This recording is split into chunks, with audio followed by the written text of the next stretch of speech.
welcome back to my channel. If you are a returning subscriber, I really do appreciate you so much. And if you are new here, this is the first time that you see my face, hi, hello, my name is Anna, and I really hope that you find this video helpful and informative, and check out the other videos on the channel, and do also subscribe by clicking that button down below. Guys, we are now on 2,000 subscribers. Thank you so much to everybody that has subscribed, especially because I haven't been a consistent girl lately, you know, but we're working on it. I feel like I am back into at least producing a video a week for you guys. But yeah, in today's video, well, firstly, guys, let me tell you, I literally just got back from school. So today it was the plays. So, you know, if you've been following me on Instagram, then you know, and actually in my last video, I spoke about how I have been teaching my students the Three Little Pigs. So I had to put together a play with them. So today was the day that they actually got to do the play in front of the parents and everybody. So I was at school yesterday for rehearsal, which was Saturday the 17th. Today it is Sunday the 18th of June. So today was the actual day of it for that play, and I just got back. I had to, myself and the other foreign teacher, Lebo, she's also from SA, so she started. So it's been really nice to have her there, just to have, you know, somebody to speak to who can relate to me at work, and who's also black, and I'm not the only black person at my school, which has been nice. And being able to speak vernac, guys, you know, you take those kind of things for granted. So I've loved having her around. We get along very well. So yeah, the two of us had to also be in the play. So the kids did the play, and then towards the end, her and I had to come on stage and do like a little English dialogue with the kids as well as the audience. So yeah, it went well. I wasn't able to record it for you guys because I was actually in the play, so sorry, but it was good. The kids are adorable. But yeah, now we're back home, and you guys have been asking me this question, so I thought let's get into it. So if you are interested in how I got my documents together while in South Korea to move over to China, then this video is for you. I already did do a video on the documents that you need to teach English in China. I've done that video. I will link it down below, but it's there telling you guys the documents that you need. This video, I'm going to tell you the steps I followed while I was in South Korea to get those documents together. Before I get right into the steps, what I did to gather my documents while I was in South Korea, I just want to quickly run through the documents that you need, for those of you that are not so sure. So it is your TEFL certificate, your degree, your police clearance, a recommendation letter, especially for those of you that do have teaching experience. So you need schools to recommend you to write a letter. It's really nice that you've got that if you have been teaching at schools. And of course your passport. Like guys, this one goes without saying, unless you don't know, if you are going to be traveling to another country, you need a passport. And talking about passport, you also need pictures, you know, small little pictures of yourself, those passport or ID photos. Have a couple of those because you're going to need it for various things when you do your visa. When you get to China, you're doing these medical checks as well as a medical check before you leave the country that you're in. Now let's talk about what did I do. I am going to, if you want to ask me, Anna, how much did it cost you to get all these documents together? I'm going to put the price of each document somewhere on the screen as I'm talking about it, so you know how much it cost me.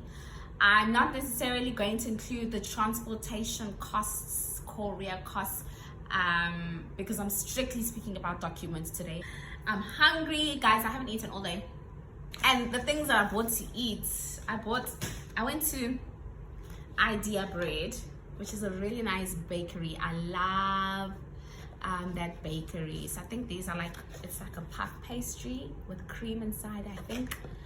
Like, I know it's not the best healthy choice, but I've been my diet has been clean this week because I'm trying to lose weight. So I got to China when I did my medical exam, and I got to China, I was 63 kgs, and since the last couple of months since being here, I was on 66. I lost about almost 2 kilograms since being on my healthy eating. Anyways, I'm talking to you guys about things that don't matter. You guys aren't interested in that. You guys want to know what documents do we need, right?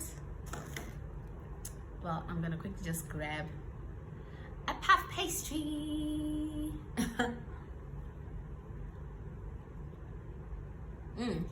So the first thing that I did was I first sent an email to Postenet, because I know Postenet has a service where they can assist you with your documents.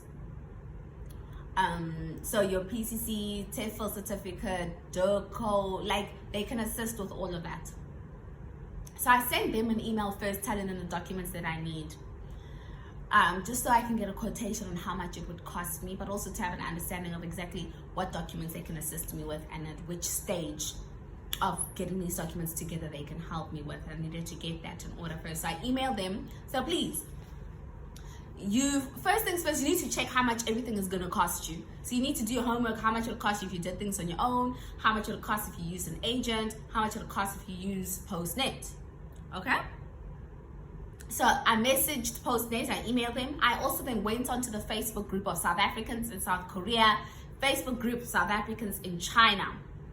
In the search tab, please do what I'm telling you. Go to the search tab of these Facebook groups and you're going to type in documents, or you're going to type in agents. There's going to be a whole lot of search results that come up where people are either advertising their services, so these are agents talking about, I can assist you with getting these documents together, or it is people talking about, this is the agent that I use, this was my experience. And read the comment section so you also know, okay, this is what this person experienced about them, they recommend this person, let me contact them. So while I was going through the posts, I saw somebody posting their services. I messaged her and said, hi, I need to get together these documents. I gave her a list. I said, I need my help with PCC, TEFL certificate to get it notarized, to get it apostilled, Chinese embassy. I need my police clearance. So I told her all the documents that I need and where I need it all to go. Can she assist me with that? She said yes. She put together a quotation and sent it to me. So I compared her prices and her turnaround time and the prices from Postenet and their turnaround time. I then also messaged another agency, I can't remember their name, but then I also had a look at their prices and turnaround times, okay? So obviously to get things expedited a little bit, which is what agents do, you're gonna pay a lot more money compared to if you were just gonna do it yourself. Because I'm not in South Africa, I can't do it myself. And I don't really have somebody in South Africa who can do these things for me either, you know? So if you've got somebody back in SA who can go to the various offices for you, great, you can save a coin. And make sure you start early so you don't need to pay extra costs of expediting things. Start early rather than later, okay?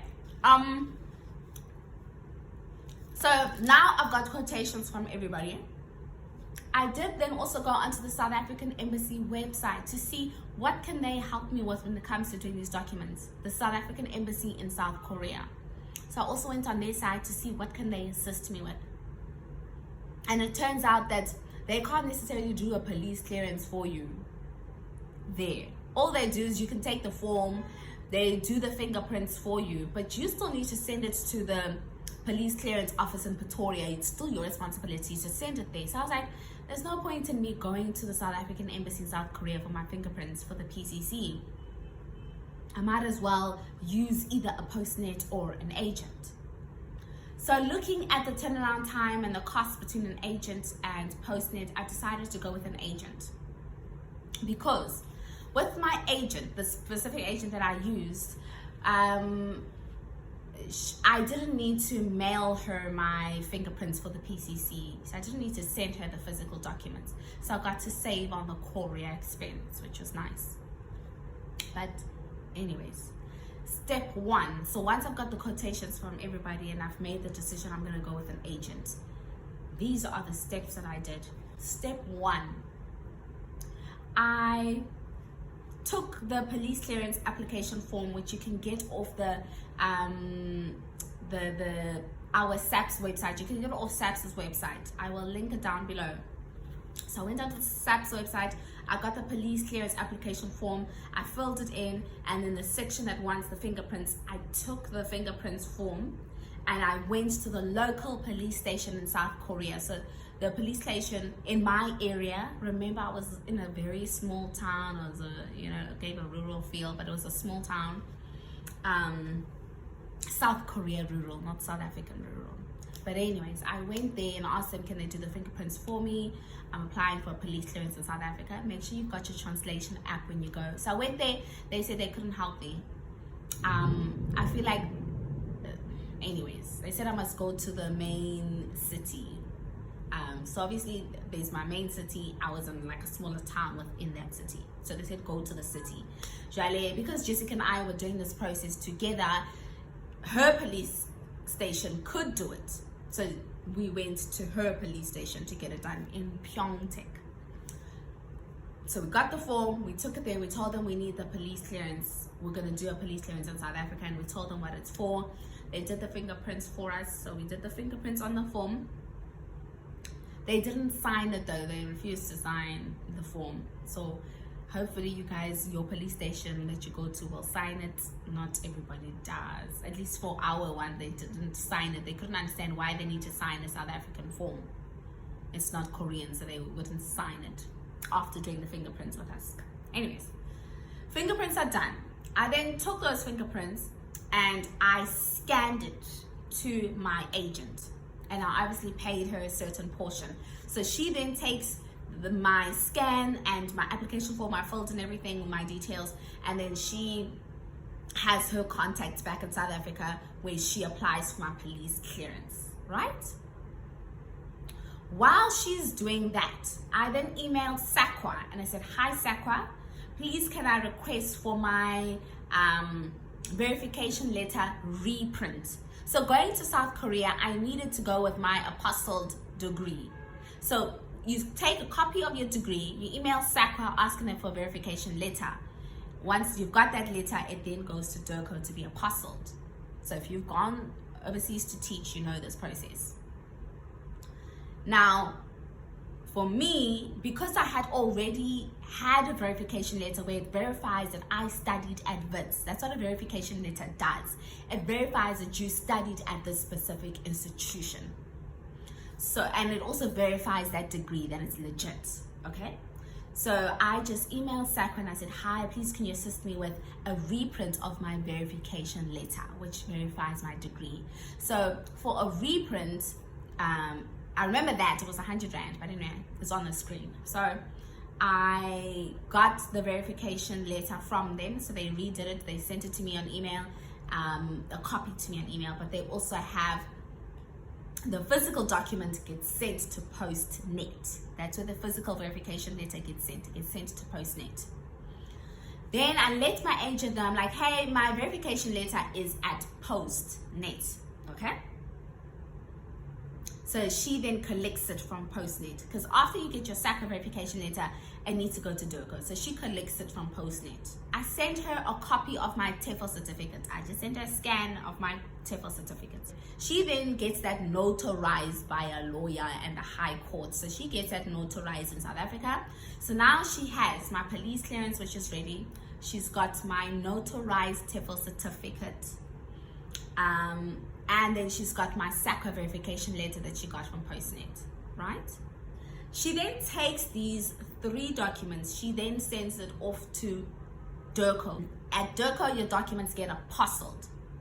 Once it's been apostilled and it's done with DIRCO, she then takes my documents and she takes it to the Chinese embassy. At the Chinese embassy, they now authenticate these apostilled documents. So they authenticate it. Once the authentication is done, she then sends me copies of all of these documents so I can send to my school in China. So I send them all electronic copies of these apostilled and authenticated documents. They didn't want the physical, they just needed the copies, which she does. And then she couriers the physical documents to me in South Korea, right? I then found a medical, a hospital in South Korea where I can do my medical check, because they need your health check to apply for your work permit. So I also applied for I went to the hospital, did my medical check so my school can apply for the work permit for me.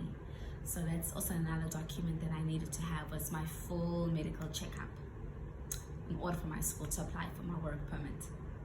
Once my work permit was ready, I then went to go apply for my visa. Once my visa was out, I packed my stuff in South Korea and I moved to China. So these are the steps that I followed to get my documents together. So you too can use an agent, or you can use Postenet, or you can use somebody from SA who can do this, who can go to all of these various offices for you. Okay, so this is a decision that you'll need to make. So go and get quotations and see how much each one is going to cost you. Also look at how much time you've got, because remember, these things take time, and if you're going to expedite things, it's going to cost you more. Okay, so yeah, that is a process that I followed to get my documents ready while I was in South Korea. If you guys have any further questions, please do let me know down below. But I hope that this video was helpful and informative for those of you that have been asking, Anna, how did you get your documents ready while you were in South Korea? Yeah, thank you so much for watching. If you got to this part of the video, if you have any other video requests on, there's some sort of information that you guys are not clear on, please do message me down below and I will get to it. I lose my breath From me to you, have a great week and a lovely weekend. Bye. You stole my heart, what is it that you do?